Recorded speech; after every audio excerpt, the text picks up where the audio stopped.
Such affectionate acceptance. Put a chick in it, make her gay. Ain't nobody got time for that. They were big. They were hitting hard too, man. I feel like I'm taking crazy pills! Broaden the areas of participation for women. That sounds very stylish. What is my problem? What do you think? Beat sitting home watching television?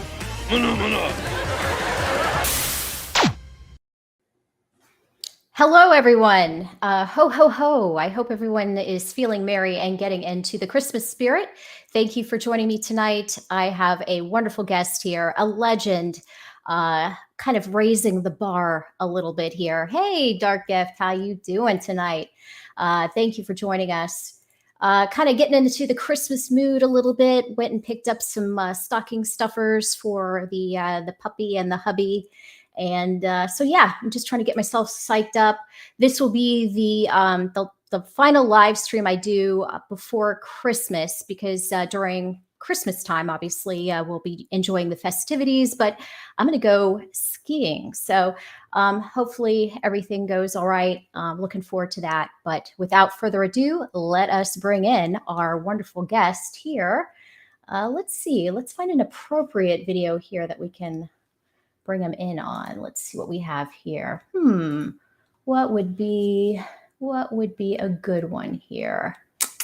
So many choices. Well, can never just find a good one when you want here. Well, how about we do this one? Come on, man. What are we talking about? What are we talking about? We're talking about Florida Man. Come on, man. Mr. Barron, Mr. Mike Barron, thank you so much for joining us tonight. We are here to talk about your new comic, Florida Man. You are a whiz when it comes to churning out different comics and everything. You had Thin Blue Line, you had Private American, the first Florida Man, now this one, you had Bronze Star, which I'm definitely looking forward to diving into here with the wonderful Pat Broderick. Where do you get all these ideas? How do you keep it fresh? I subscribe to an idea service. It's expensive, but it's worth it. Well, I tell you, if you live in Florida, it's kind of the gift that keeps on giving, because it just keeps producing all of these crazy characters with these crazy ideas and everything. And I'm actually a Florida native. I live in the Panhandle, which is kind of different. Florida is a little bit of I don't want to say an enigma, because certainly there are other crazy areas across the country and across the world. But Florida is unique. I kind of refer to it as the vulnerable penis of the country, just kind of hanging there in the wild. You get all of the transplants from all the other states. You get the like the New Yorkers, the Californians that come in because they just hate what they did to their own state. And then they try to do it here. But then you also, you have the wonderful kind of born and bred down here. I like to say that, they don't know what to make of these darn Yankees that are coming down. Damn Yankees. Damn Yankees. That's right. But I've seen some shiz, as we'll say. But tell me what we're talking about Florida Man here and everything. Where did you get a lot of your inspiration for the whole Florida Man concept? Was it all news related? Did you kind of sprinkle in some of your own magic? It was a gradual process. Every time I went online, there was another Florida Man story. A lot of them were risible. Some were very funny. They were unique. And after a while, it just hit me that I had to write a novel about this guy. And that's where these graphic novels come from. I'm working on my fourth Florida Man novel now. Florida Man is by far my most popular novel. And I'm happy about that. I'm gratified. But it's not what I set out to write. All my other books are grim. Referring to like Nexus or something? No, I'm not talking about comics. I'm talking about my novels. I gotcha. I write crime novels and horror. And I was surprised when Florida Man chose me, but he did choose me. And the challenge was to make him a sympathetic character, because many of these people that appear in the headlines are not sympathetic. The headline that I can't get out of my head is Florida Man claims syringe found in rectum is not his. Oh Now, my God. yes, yeah. Yesterday I saw a new one said Florida Man arrested for eating pasta aggressively in Olive Garden. And I wonder what that is about, but it sparks the imagination. And a lot of what happens in the book came from the news. A lot of it I just make up, and it's determined by Gary's personality. And the key to the book's success and the graphic novels is that Gary's a very sympathetic fellow. He's a redneck living in a trailer down by the swamp. He's got a hair-triggered temper. He likes to get high. He likes to get stoned. He's been in and out of trouble with the law his whole life, but he's got a heart of gold, and he'd give you the shirt off his back. Every story follows the same roller coaster pattern as Gary goes from rags to riches, to rags to riches, to rags to riches. And the new one begins with a very shady character hiring Gary to smuggle 100 red-kneed tarantulas into the country. And Gary says, well, what if they get out? And Rolf tells him, no worries. You fly down to Mexico City. You meet my agent at the airplane. She will give you a sealed suitcase. You check it through. The suitcase is sealed. It's locked. There's no way they can get out. Oh God. The famous guarantee, right? No way, no way. And that's how the book starts, but there's so much more than that. That's just a tiny little bit of it. Oh my goodness. I have to tell you, I grew up in a not so savory neighborhood in Daytona Beach, Florida. And that area kind of has its own history and legacy and everything. Gets a little rowdy there a few times of the year. We get Bike Week in March. We have Biketoberfest in October. Of course, you get the Daytona 500, the Great American Race in February. Summertime, you get the Rolex 24. So all you hear across the entire town is just all these Formula One cars, vroom, vroom for 24 hours. They're very loud. Very loud. But it was an interesting place growing up. My dad, he grew up in a neighborhood that when he was younger, it wasn't so bad. But when I came around, it wasn't the best in the world. Well, I hope he doesn't blame you. No, not at all. Not at all. I think he saw the gradual decline, but he was just in a state of denial. But I grew up. I ended up going to college. Lived in Tampa Bay for 2 years. Came back to Daytona because Tampa was just kind of like even more crazy. My dad had a couple rental, like rundown. I mean, people from the outside would see him as a slumlord, but he was not a slumlord. He was just a guy that was from a different era. He was the type you shake a hand, that was your word, your bond, and everything. And because our little rental areas were in the shady part of town, we got interesting tenants, as you might imagine. And one of the guys we got, his name was Gator. And Gator was an interesting fellow.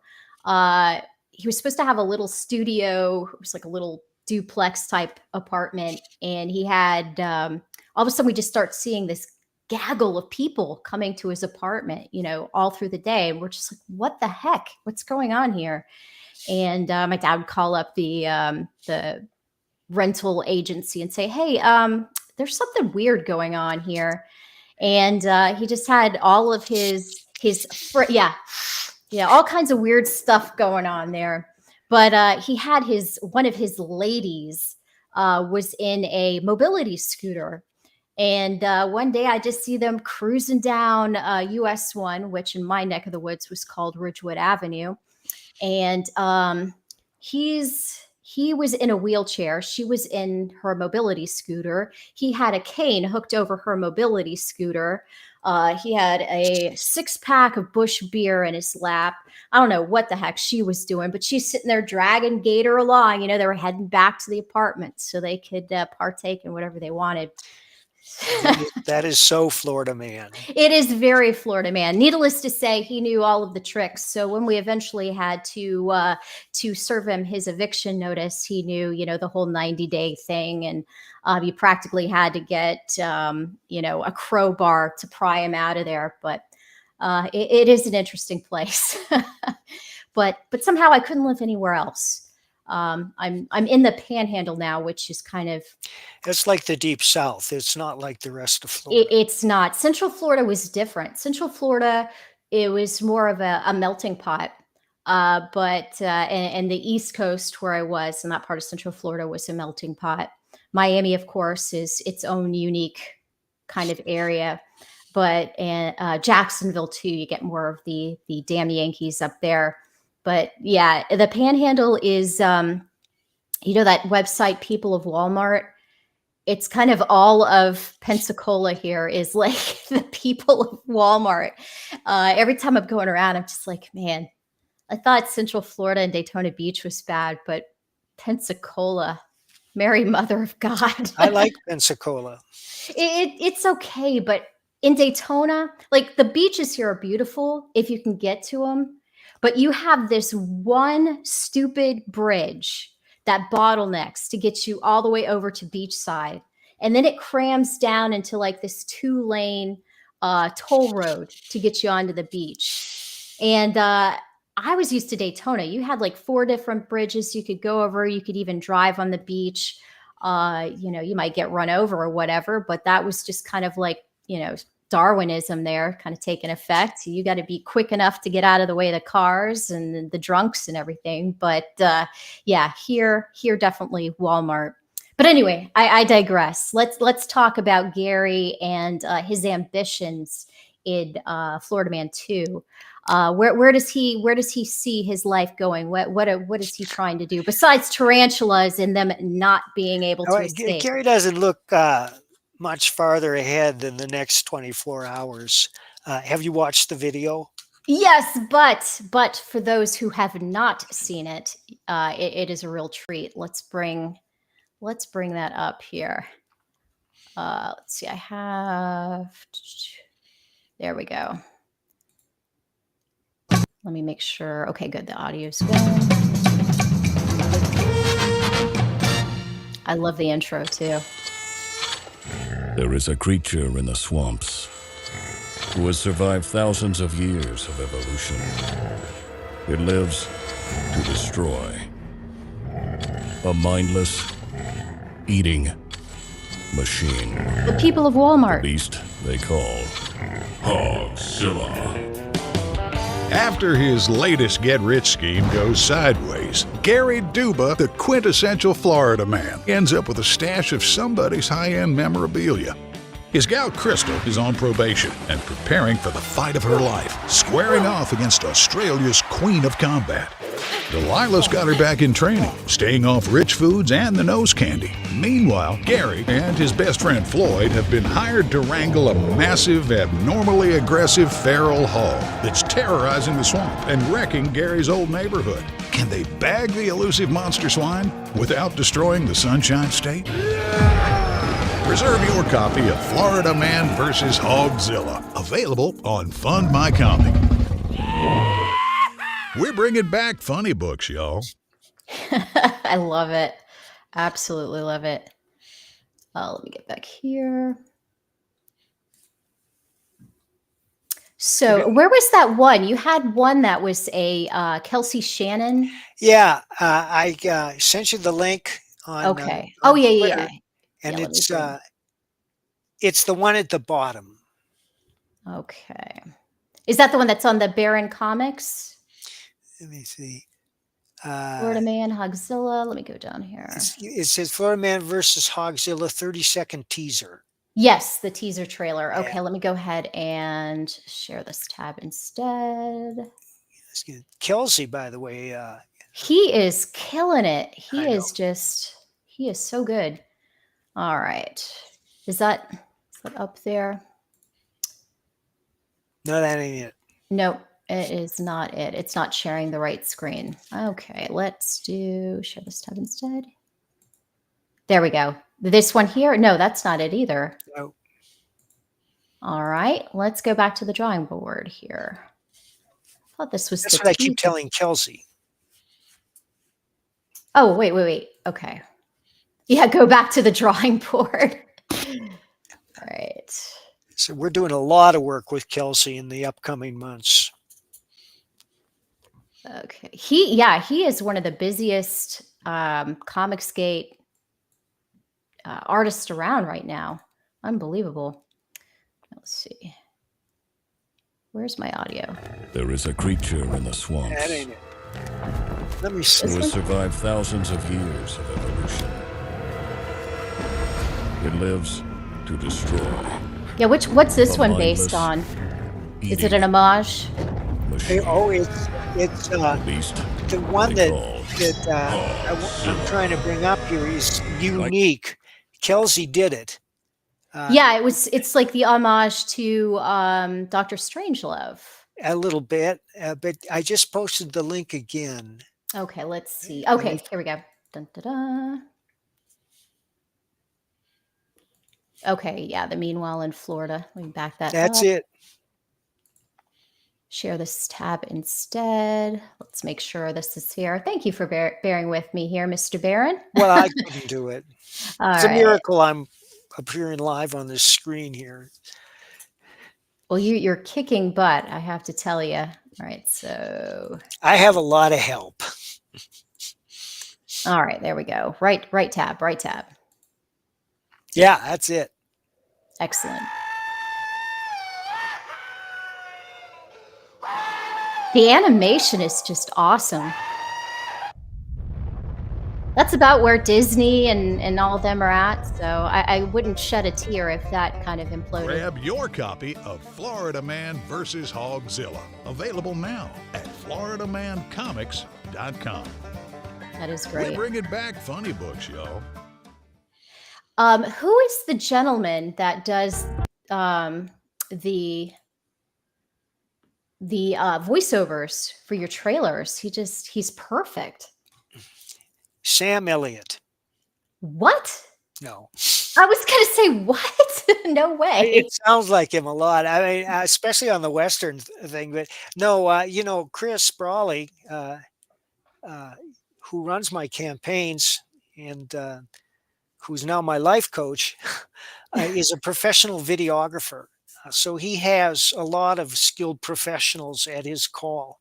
And he's been making videos for years. In fact, he was voted the most popular videographer in Chattanooga recently. Wow. Yeah, he's great. I love the voiceovers. I love your trailers. There's several people right now in Comicsgate that are just killing it with their trailers. You, Graham Nolan, and Aaron Lopresti. They're clean, they're concise. It kind of conveys the message. I like it. Just very top notch. Very top notch. Thank you, ma'am. Let's see here. And I was going to bring up, close this out here. Let's bring up the site. Let's go ahead and bring it up on Fund My Comic. And let's see, well, let me share the screen. We'll have to open up a new share window here. I need a co-host for all this. Share screen, I understand. And Fund My Comic, okay. Here we go. All right, there we go.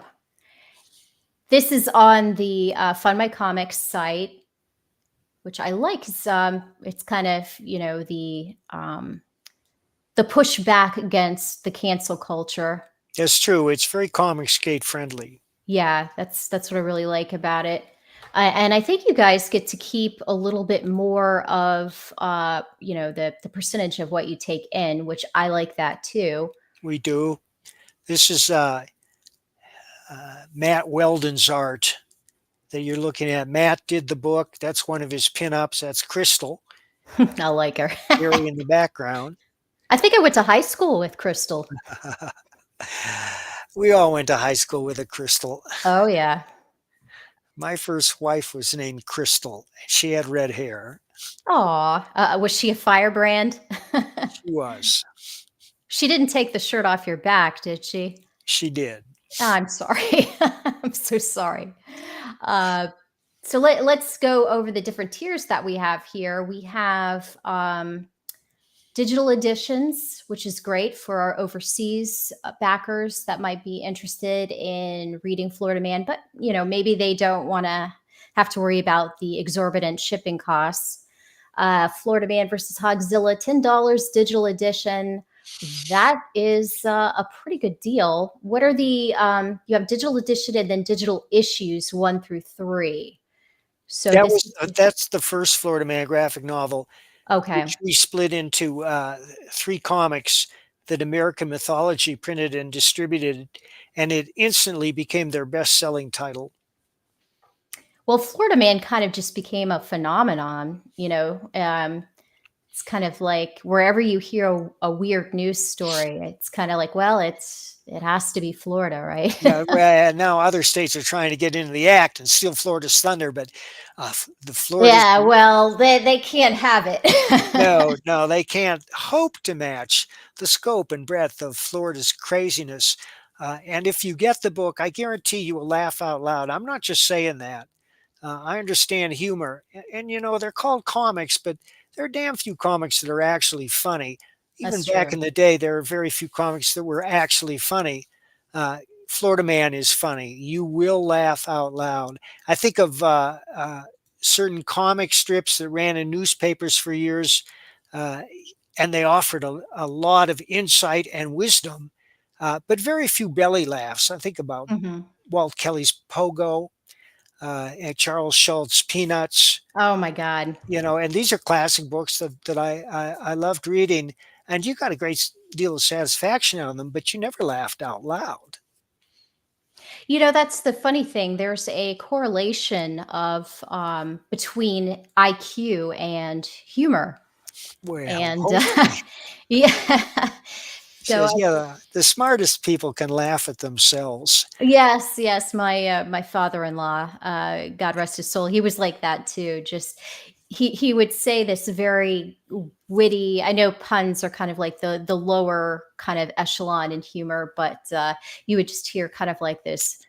Well, there's a great moment in the new Florida Man versus Hogzilla, when Crystal gets thrown in jail again for going to do the to Whole Foods with a snout full of blow and drunk out of her mind. He gets in a fight with the manager, and they throw her back in jail. Uh, and one of the women in the jail, they're all black except for Crystal. She says, "Ain't you the black dildo?" Oh my God. And Crystal says, "Yeah." And she says, "Girl, you ain't even black." And they both break out laughing. So Crystal can laugh at herself. And the reason she's called the Black Dildo is revealed in the first Florida Man graphic novel. I don't want to go into it now, but you see that one picture of Crystal that's yellow, and she's Yeah. standing in front of her slogan, and it's blocked out because we can't print that. And that's how she got into professional wrestling, because she was Oh yeah. videoed. There it is, right there. Yeah. She was videoed attacking police with a 3-foot long hard rubber black dildo. Now, she got that from one of her friends for her wedding, and she was unaware, because when she did it, she was out of her mind.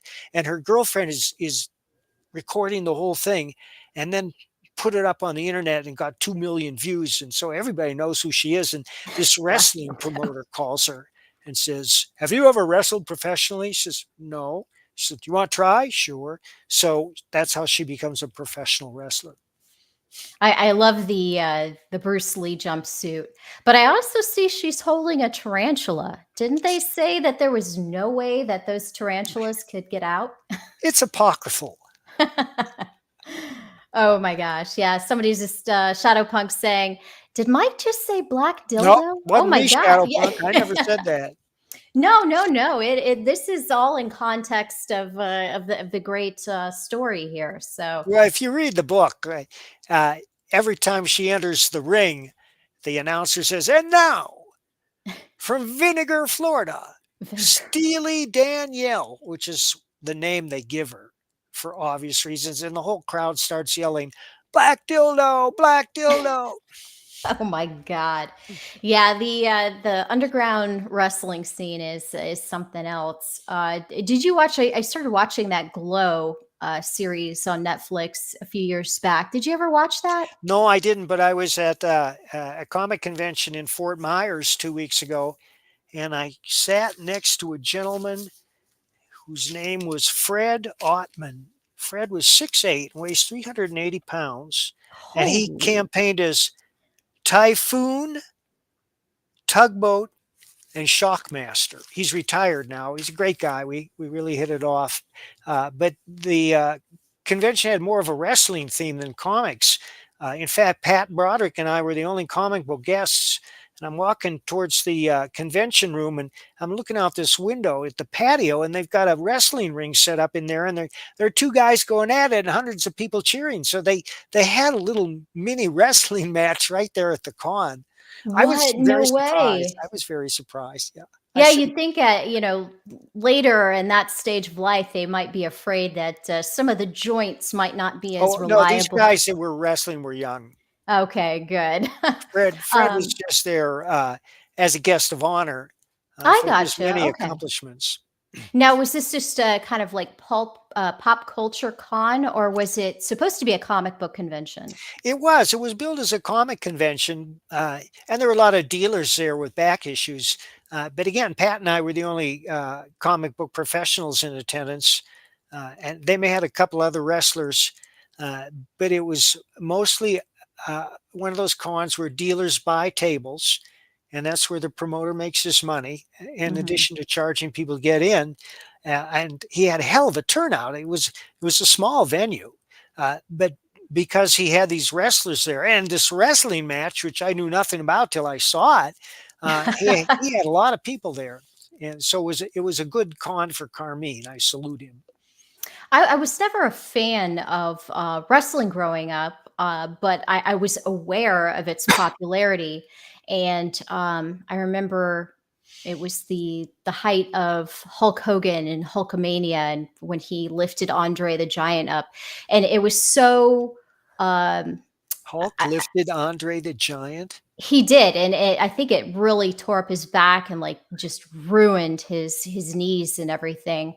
Um, but that was like one of the most epic moments in wrestling at that point, I'll and bet. even people who weren't fans, like myself, still appreciated when they just showed that image on TV screens. You're just like, because Hogan wasn't a small guy. No.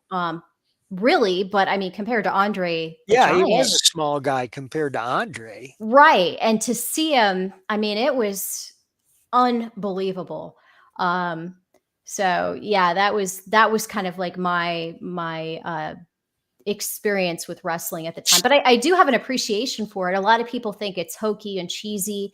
I know it's gotten a little bit more like a soap opera these days, Well, that's but part of the appeal. yeah. If you think those guys can't fight, you're making a big mistake. No, these guys are highly, highly trained stunt professionals, and what they do is like a ballet, and they'll have a move set and everything, and choreograph it, but that kind of give and take is almost like a dance, and it's It really is. It's impressive. all highly choreographed, and it's quite athletic when you see these guys climb up on the ropes and do a flying somersault and land on somebody. But they practice that stuff so they're not hurting each other. Yeah, That's I think it does take a toll on the bodies after a while. At least the guys from the 80s and 90s, maybe they've gotten better at kind of mitigating some of the injuries.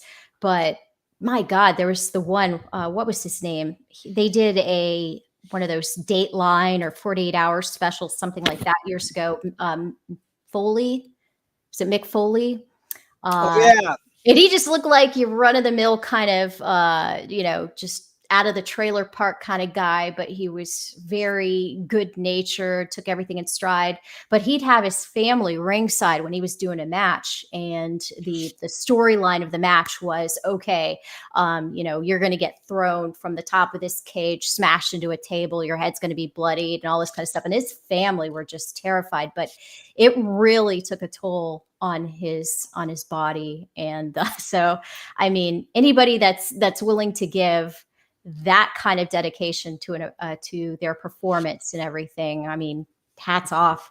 Well, Crystal's fights are highly choreographed in these books. They're not just running around and waving their fists. So we work on So that. she's actually dedicated. She doesn't just snort a Right. line of nose candy and just kind of Right. go But at it. but that's something I bring to all my books involving combat, whether they're serious or funny, or carefully choreographed fights that show real techniques in a dynamic and entertaining way. And Yeah. one of the tricks to do that is you hold your camera steady and you let the figures do the moving. You don't start jumping around and the close-ups. Nobody wants to see a close-up of a big fist hitting a chin. They want to pull back and see the two combatants and the one guy hitting the other guy in the chin. Yeah. Or you get that kind of effect where, it's already connected and gravity is just kind of taking Right. taking I over want 'em there. to look real. Yeah, there's the tooth, the spit kind of going out of the mouth there. Real quick, we had a question by Shadowpunk here. He wanted to know who your favorite artist to work, Oh who man, your Shadow favorite Punk. artist is to work with.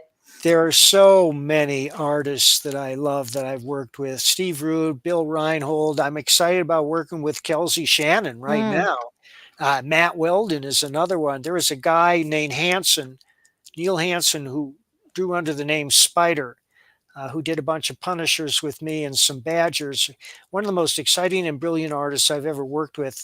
And he lives in Canada. And for the past 20 years, he's been unable to draw anything. I said, Neil, would you want to draw something? I'd love to work with you. He says, Mike, I sit down at the drawing board and it just won't come. And he's got another hustle now. He doesn't need to do artwork. And very few people thrive into real prosperity doing artwork, but a number do. I mean, there are a whole number of comic book artists that I know have become millionaires through their skills, like Frank Miller, for example. Or Mark Miller, who is just kind of become popular recently on Twitter with the whole pushing back against cancel culture.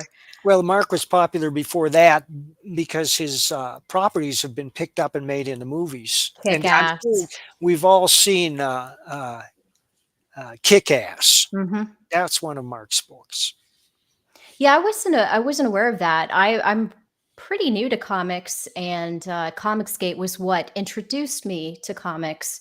I had no idea that there was all this, kerfuffle going on in the comic book world. And There's no kerfuffle in Comicsgate, at least not among the Comicsgate kings, of whom I'm honored to be a member, because these are some of the greatest pros that have ever worked in the business. I'm talking about Graham Nolan, Aaron Lopresti, Ethan Van Sciver, Shane Davis, Art T-Bear. These guys are all among the best illustrators I've ever seen, and I would love to work with any of them. Yes. And what we're doing is we're simply providing books that people want. And that's the key to our success.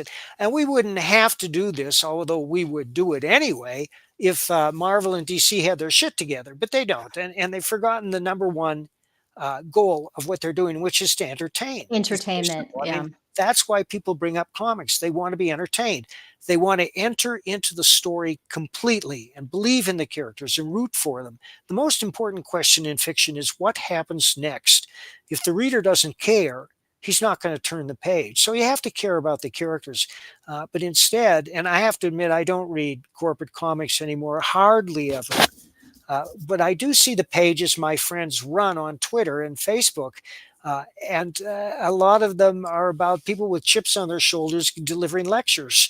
And when you open a comic book and you see 500 words of text divided up into maybe 8 panels or boxes, you just groan inwardly because it looks like work. And that's not why people read comics. They want to get into that story and move right along. And it doesn't mean you should do away with words. Words are necessary for comics.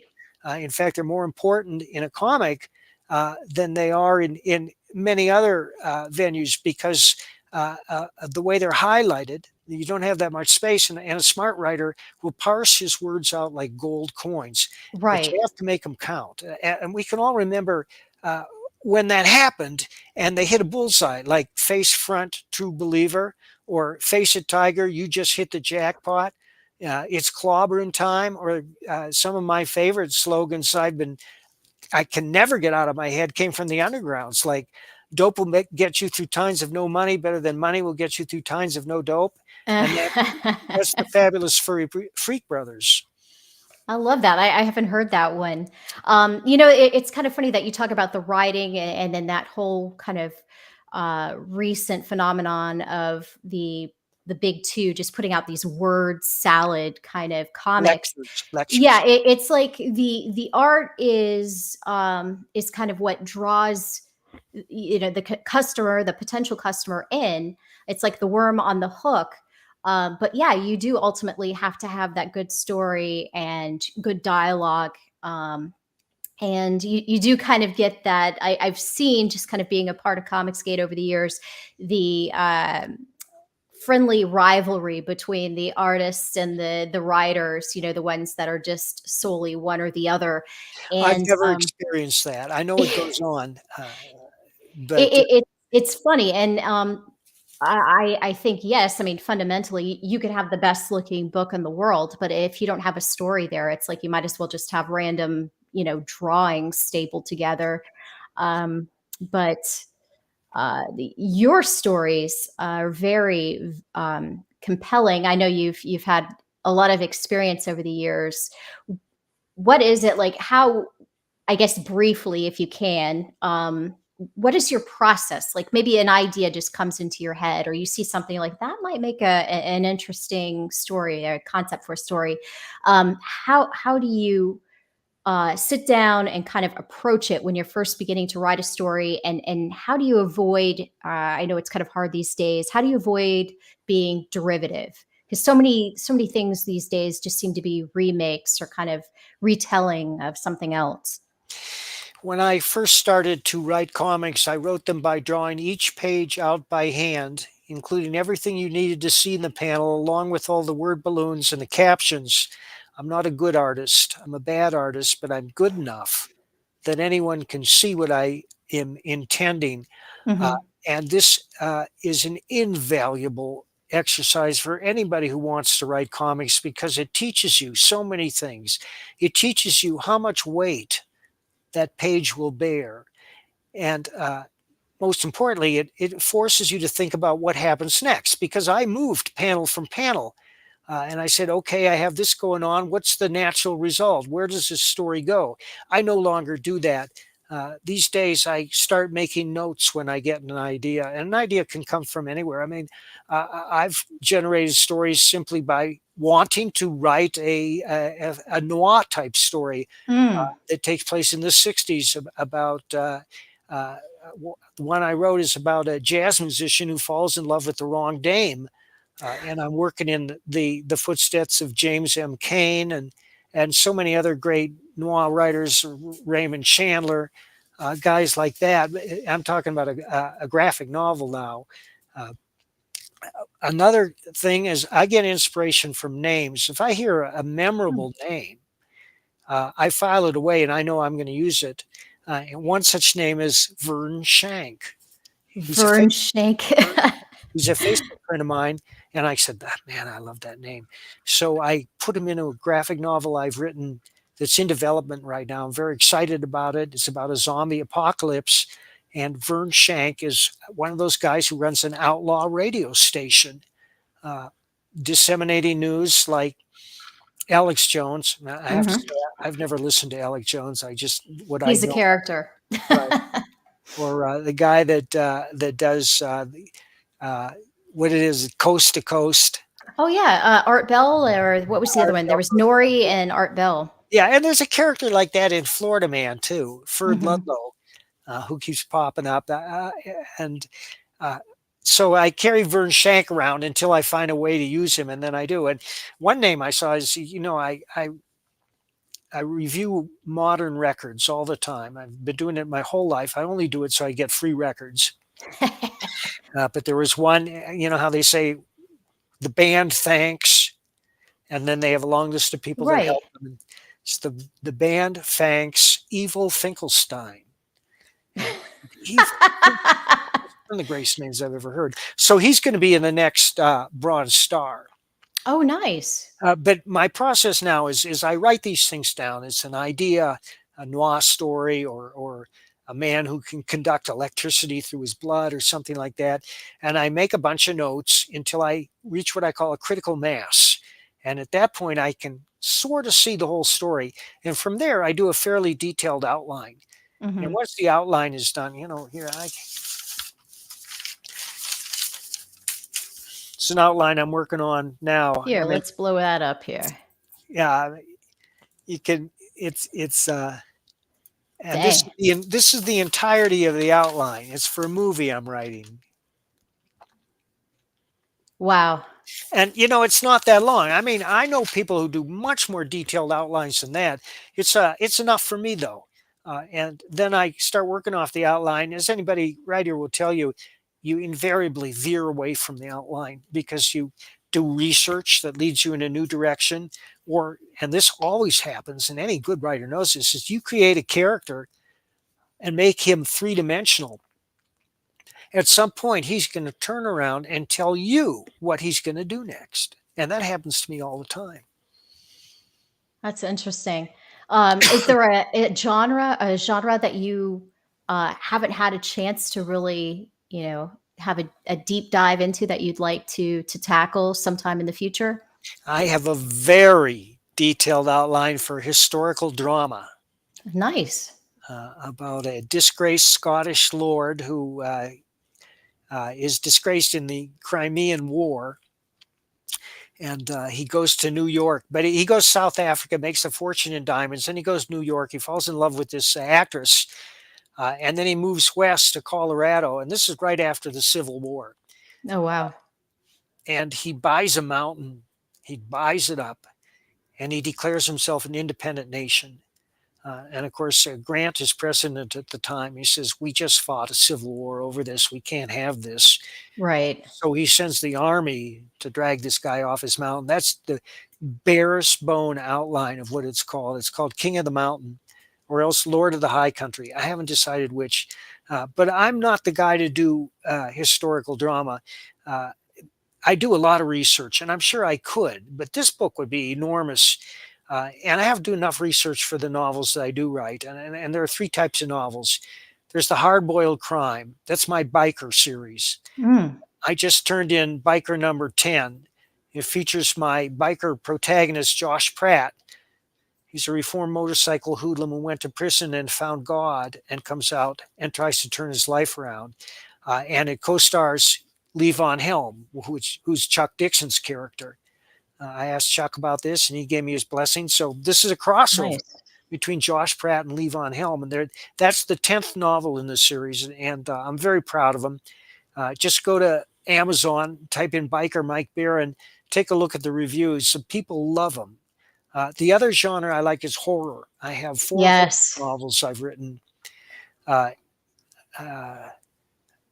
Banshees is about a heavy metal band, a satanic band that returns from the dead. And it's my longest novel to date. It's over 100,000 words.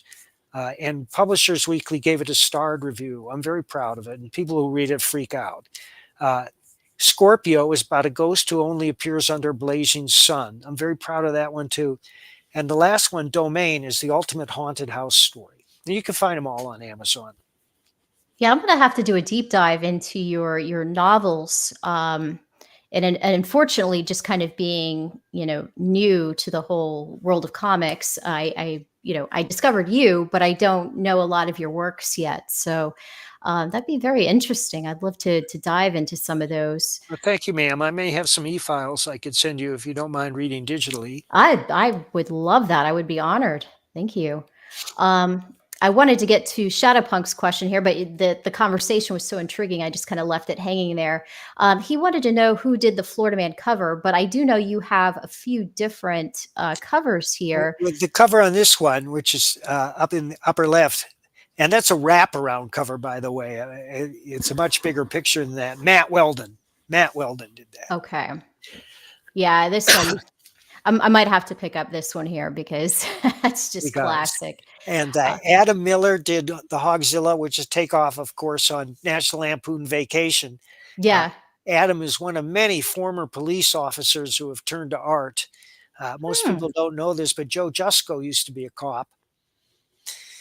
And, of course, Pat Broderick did the one on the lower right, which I just think is a masterpiece. It captures the whole flavor of Gary and the wild beast. Yeah.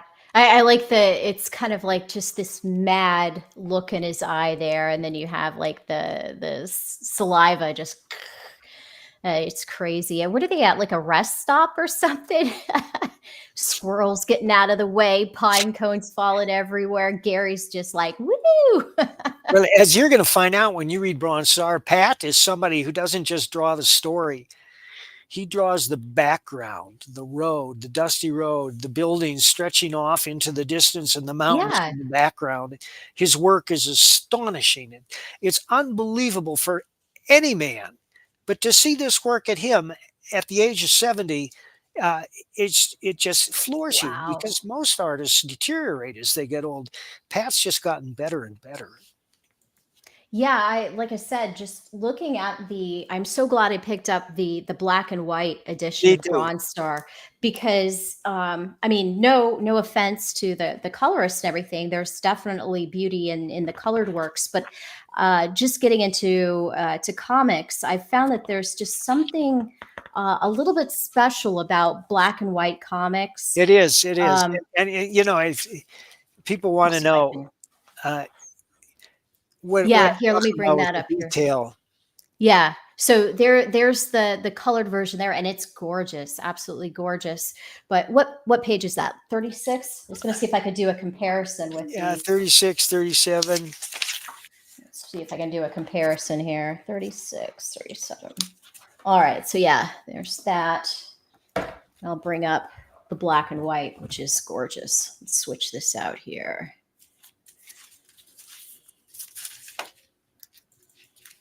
All right. So some of the detail there.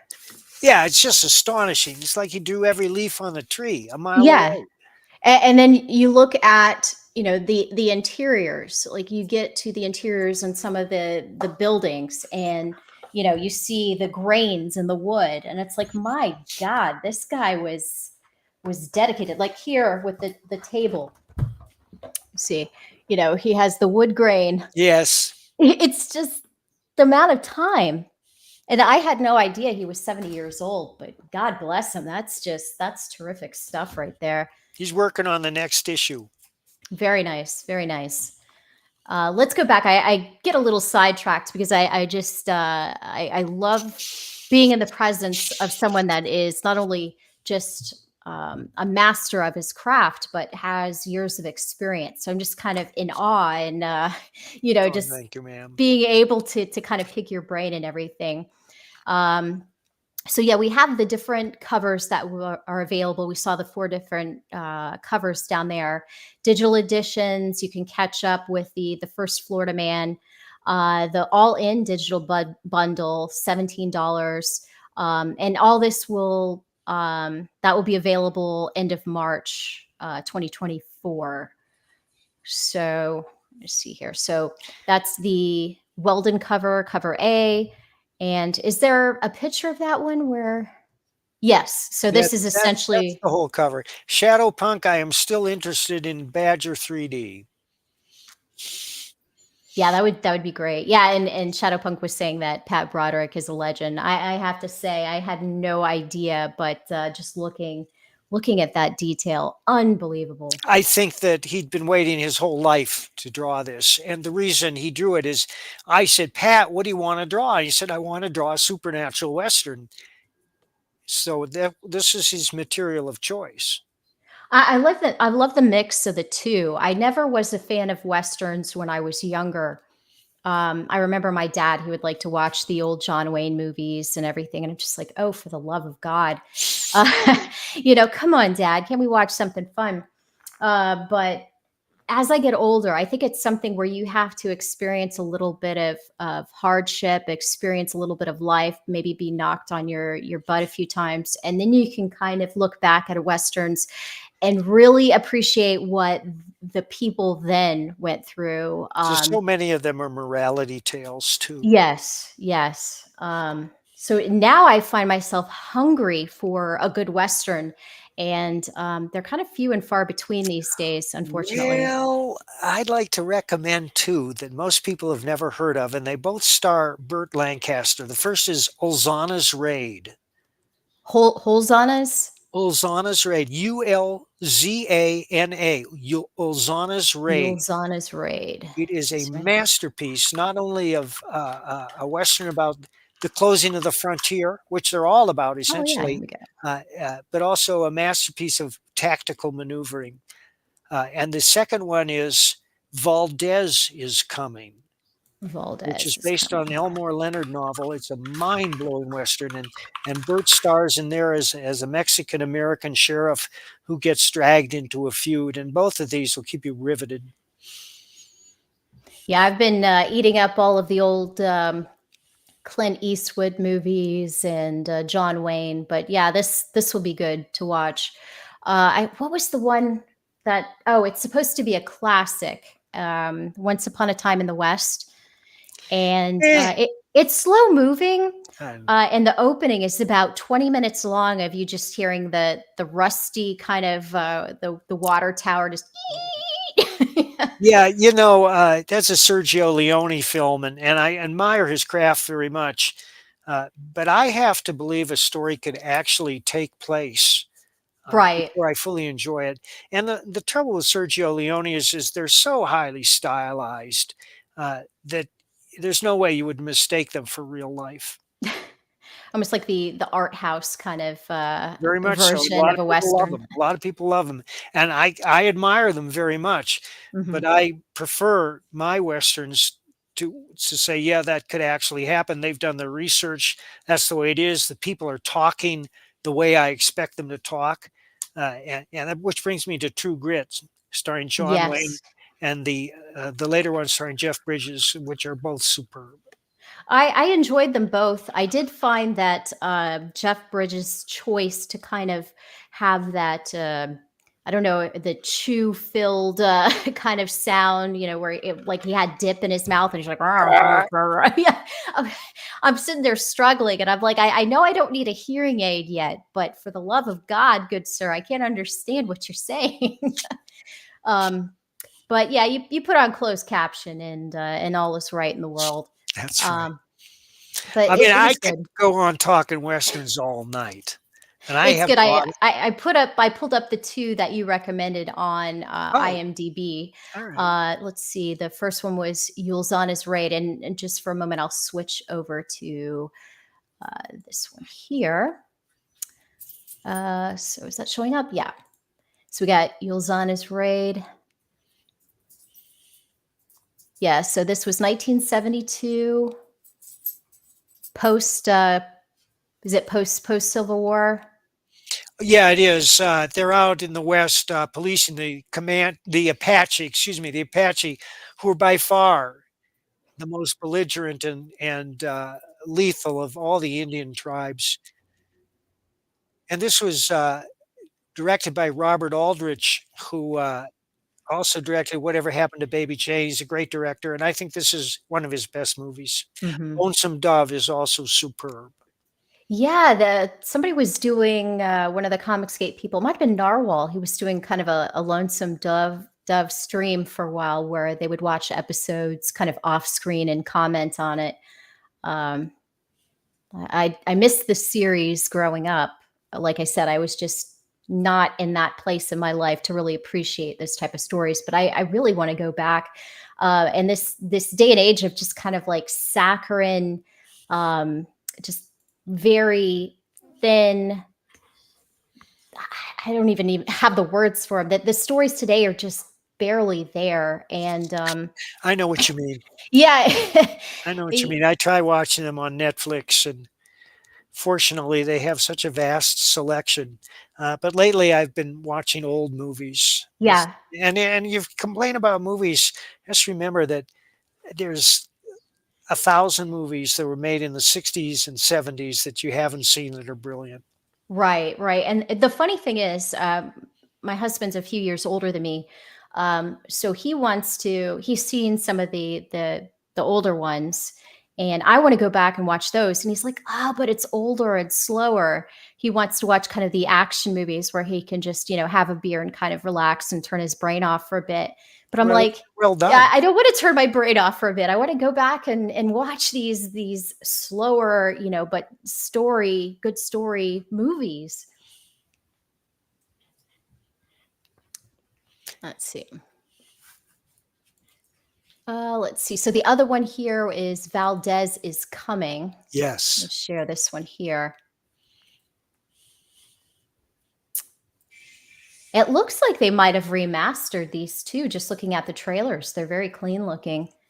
I'm never sure what I can play on YouTube without getting struck. Oh, you're doing better than me. Yeah. It's like I'm trying to promote these things. You're going to like come and smack me on the wrist. But yeah. So yeah, if you're recommending these two, I will definitely consider watching these for sure. But anyway, now that we're talking about grit and manliness and bravado here, let's go back over to Florida Man again. All right. Yeah. And again, let's see. We'll eventually get through the entire campaign here and see the different tiers. Now that we're into the actual physical books here, we showed the Florida Man Weldon cover wraparound. I have to say, I'm digging the Crystal one with her Bruce Lee cover there. Nice little unzip going on, a little risque.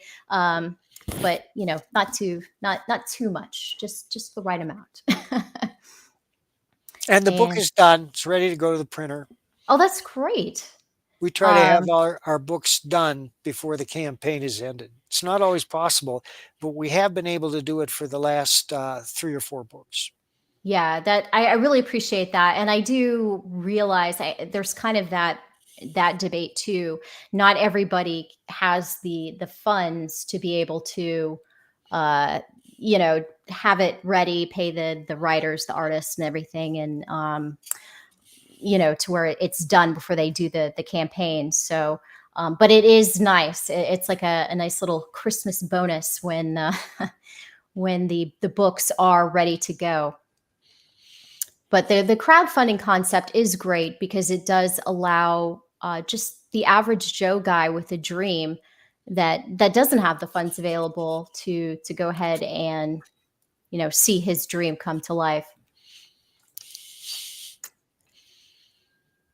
Yeah, that's something different there. What's going on here with Crystal and this poor lobster? She's standing in line at the grocery store, and there's a woman up at the cashier, and she said, "Oh, well, I thought that credit card was good. Let me try another one." It's going on and on. There are 12 pissed off shoppers behind her, and Crystal's at the end of the line, and she's all coked up, and she's drunk. And she finally gets up there, and the cashier says, "Ma'am, you cannot buy booze with food stamps." And she starts cursing and swearing. So they get the manager, and the manager says, "You have to leave." And Crystal throws a lobster at him. And that's what's going on.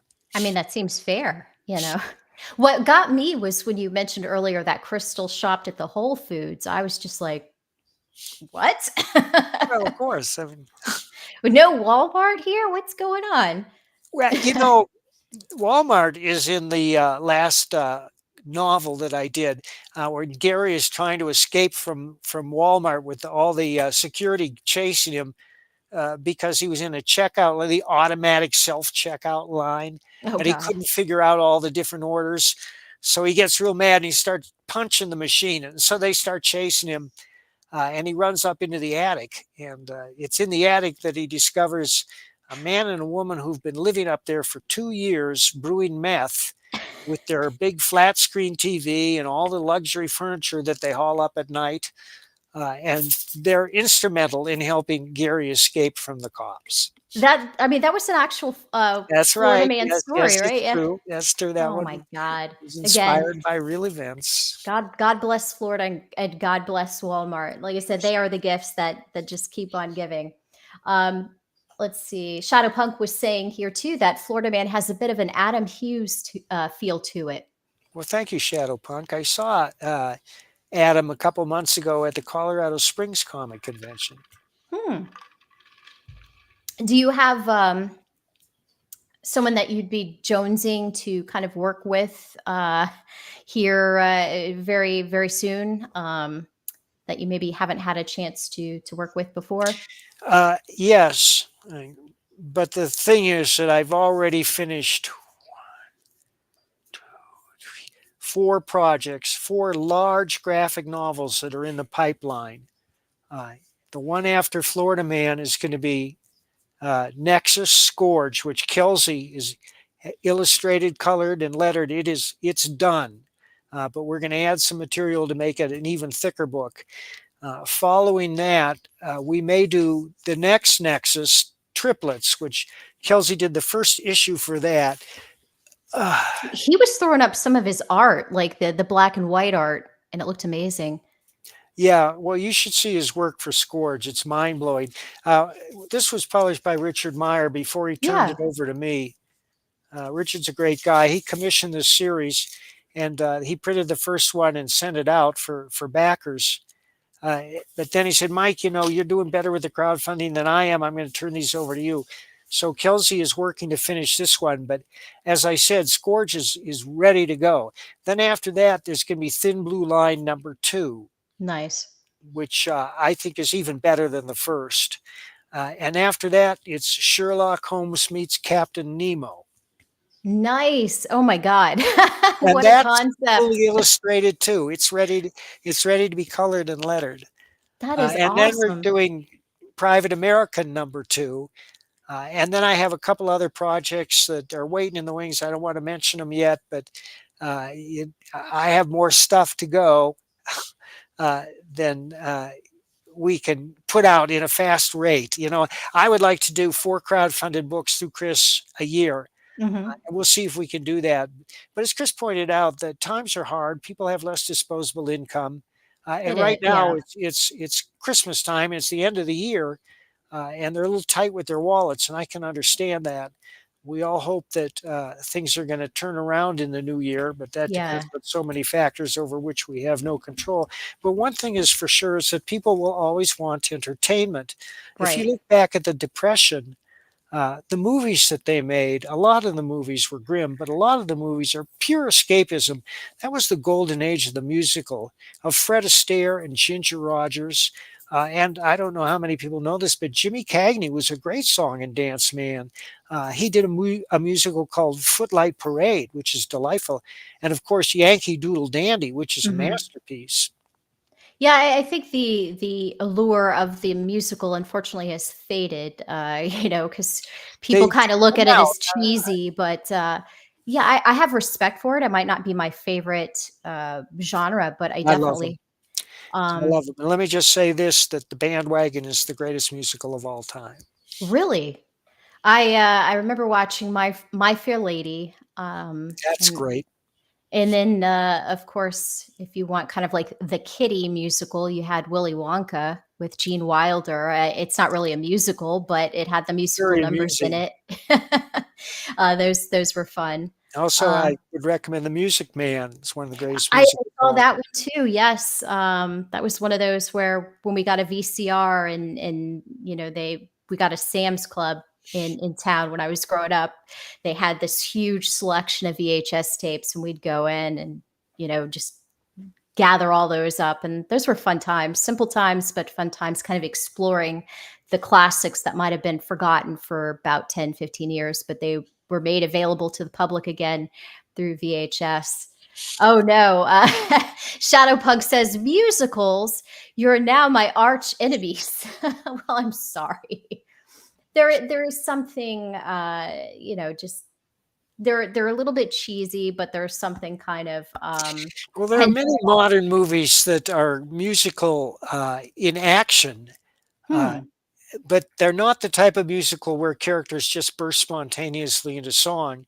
I'm thinking of The Commitments, which if you haven't seen, I urge you to see. It's one of the greatest movies of all time. It's about a group of Dublin kids who decide to form their own soul band. Dublin kids doing a soul band. That's like Yeah, not and something. It's the source of a lot of humor in the book, but the music is terrific. Nice. I think like the biggest thing is, like you said, where people just, they're talking, maybe they're having an argument, and all of a sudden they'll turn towards the camera and just start belting out a song, and you're just, where did that come from? But then you have to kind of frame it as, this is what's going on. This is like their inner, dialogue, their inner conflict, and it's just manifesting in song form. Like they're not really singing, but this is kind of a musical representation of what is going on, inside. I will send you a clip tomorrow, which you will watch and you will love. It's not too long. It's 5 or 6 minutes. It's from Kiss Me, Kate, music by Cole Porter, and it's a musical version of Romeo and Juliet. Wow. Nice. I have not seen, I've heard reference to Kiss Me, Kate, but I have not seen it. Oh, excuse me. It's a musical version of The Taming of the Shrew. I got that wrong. The Taming of the Shrew. Not Romeo and Juliet, but The Taming of the Shrew. Nice. That's a tragedy, but they could turn that into a musical too. I mean, there are tragic musicals like Carousel. I saw a weird one. What was it? Repo something? Repo Man? Yeah, or yes, I think That's so. not a musical. Then wasn't Repo Man? It was like a dark opera. It had Anthony Stewart Head in it. What was it called? It's going to drive me nuts. It came out maybe about 2009, 10. If anyone in the chat has any idea what I'm talking about. But yeah, the guy was kind of a killer and would hack people up. And it has like a very bloody cover. Sweeney Todd. No, it wasn't. It wasn't Sweeney Todd. This was like in the future, kind of like this weird dystopian kind of thing. And yeah, it had Anthony Stewart Head in it, who used to do the Taster's Choice commercials way back when. But then he did Buffy the Vampire Slayer. Let's see, musical. Repo, the genetic opera. Yeah, that one is just, it's weird. And they do kind of like this rock pop kind of thing. And he's just murdering people left and right. And it's like, oh, that's an interesting musical. But yeah, you bring up Sweeney Todd. That was another one. Okay, I'm just looking at the guys kind of having a conversation there in the chat. So let's see. And I wanted to ask you real quick first, while I still have you with me here. I am very intrigued by Nexus. I know that they had something on, I think, Kickstarter that was like a collection of Nexus, but I think you're kind of spinning it off. Are you doing a reboot? Is that what you and Kelsey are doing, or reimagining? This is brand new material. Brand new material. And would this be a good point for someone like myself who is not familiar? Absolutely. Okay. But if you send me your address, I'll send you some Nexuses. Well, I appreciate that. Thank you. But yeah, it just seemed like an intriguing character, and probably one of your biggest fans is Jason Sandberg, a great gentleman that I stream with Narwhal about every 4 or 5 weeks or so, discussing different rare comics.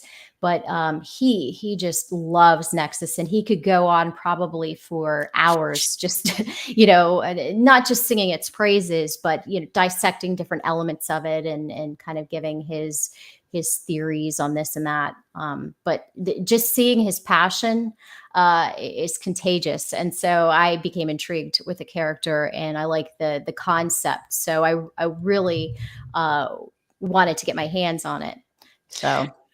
Well, I got to bail, Abra. Yes, I'm so sorry. Let me, before you jump here, and I didn't mean to get long-winded here, but thank you too, as we It was go my over. pleasure. I'm delighted. You've been very kind. I will return.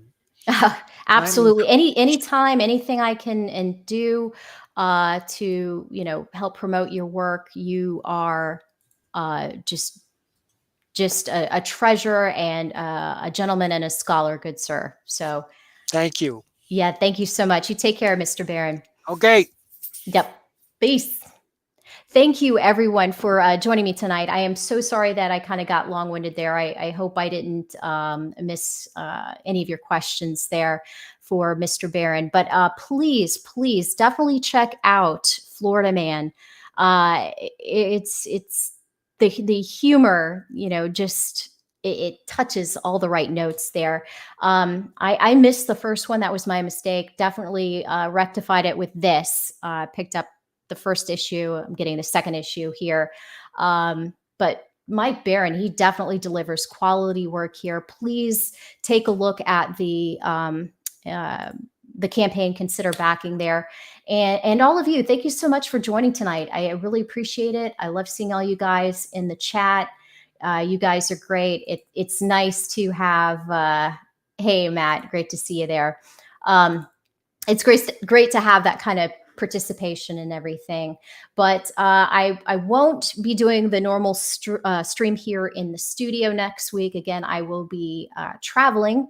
I will be in the mountains of Colorado, hopefully not breaking a leg. And Shadowpunk, yes, you are absolutely right there. We are lucky to have Mike Barron and CG, wonderful, wonderful creator and a even better man there. But yes, I might try if I can. I don't know what the internet's going to be like there. We're going to be staying at a little establishment there that has Wi-Fi, but I don't know how reliable it is. I might see if I can jump on or something from my tablet. But all of you are great. I love you all. I love CG. If anyone's interested in, jumping on with me sometime, shoot me a message on X, Twitter, and, I'll message you back and everything. And if anyone has any ideas for, potential guests you would like me to invite, I have a few kind of waiting in the wings there. But I'm always open to suggestions, topics, anything like that. You guys are great. I love you all. And again, thank you for joining. This is like a really good stream there, seeing all of you. And you made my Christmas already. So everyone have a great evening. And I will see what I can do next week and maybe buzz in from the mountains. But if I can't see you then, I will definitely see you shortly after Christmas. So see you guys later. Take care. 0 sets off of me. I've had enough. Get the hell out of my house. In Jesus' name, I pray.